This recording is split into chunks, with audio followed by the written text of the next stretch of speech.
এই দেখেন এই ধরনের লেখা কোনো সাংবাদিকের পক্ষেই সম্ভব না, কোনো সাংবাদিকের পক্ষে।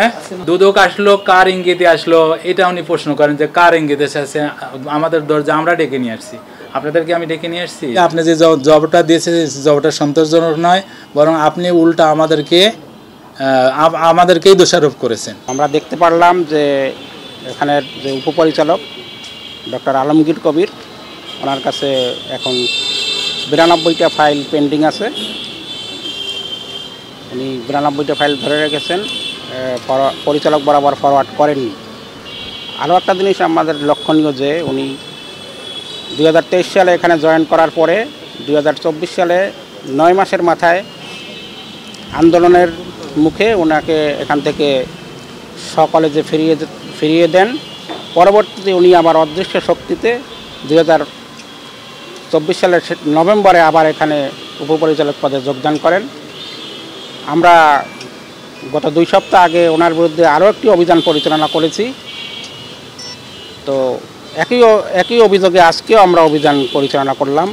আমি জানি না ওনার কোন অদৃশ্য শক্তির বলে উনি এখনও পদে বহাল আছেন। আমার মনে হয় বিষয়টি কর্তৃপক্ষের ভেবে দেখা উচিত উনি এই পদে থাকার নৈতিক অবস্থানে আছেন কিনা। আপনাদেরকে আমি প্রমাণ দিলাম যে ওনাকে আমি শোকজ করেছি, আগে আরেকবার লিখিত দিয়েছিলাম যে আপনারা রাখবেন। প্রথমবার যখন উনি 28টা রেখেছিলেন, আমার প্রথম জয়েন করার পর আমি তত বুঝি নাই, 28টা রেখেছিলাম। আমি জানি যে সবই দিয়ে দেবে, আমি সবই করবো। উনি আমাকে বোঝায় যে স্যার অনেক সময় করতে এটা পেন্ডিং রাখে, অনেক সময় থেকে যায়, কাজ শেষ করতে পারি না, দেখতে হয়, হিসাব নিকাশ করতে হয়। কিন্তু এটা হিসাব নিকাশ করার ভাষা না, আমাদের এটা অটো আসে, অটোর জেনারেটেড বকেয়াগুলো আসে, উনি একটু মিলালেই হয়ে যায়।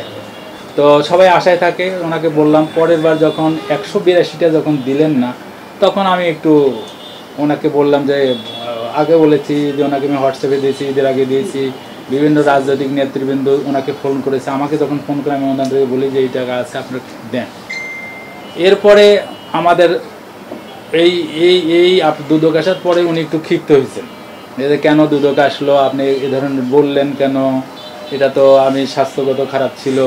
উনি কিন্তু 27 তারিখে ইন্ডিয়া থেকে এসেছিলেন, তারপরে উনি কিন্তু অনেকদিন পেয়েছিলেন কিন্তু দেয়নি।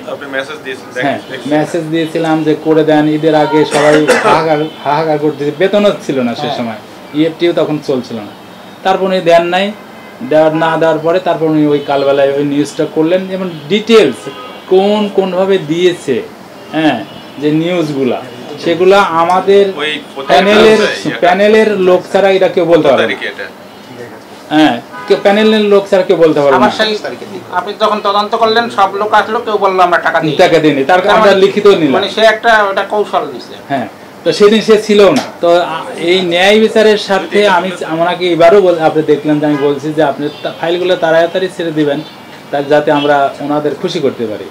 এবং গতবার যখন আমি ফাইলগুলো দিতে পারলাম না, তখন আমি দুঃখ প্রকাশ করেছি, আমার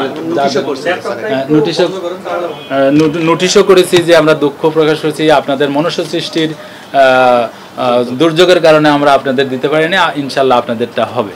তো সেভাবেই এখন এবার ফাইল আছে, ইনশাল্লাহ হয়ে যাবে। তো আসলাম আজকে, আর আরো একদিন আগে আসছি, তারপরও তো অভিযোগগুলো রয়ে গেছে এই ব্যাপারে।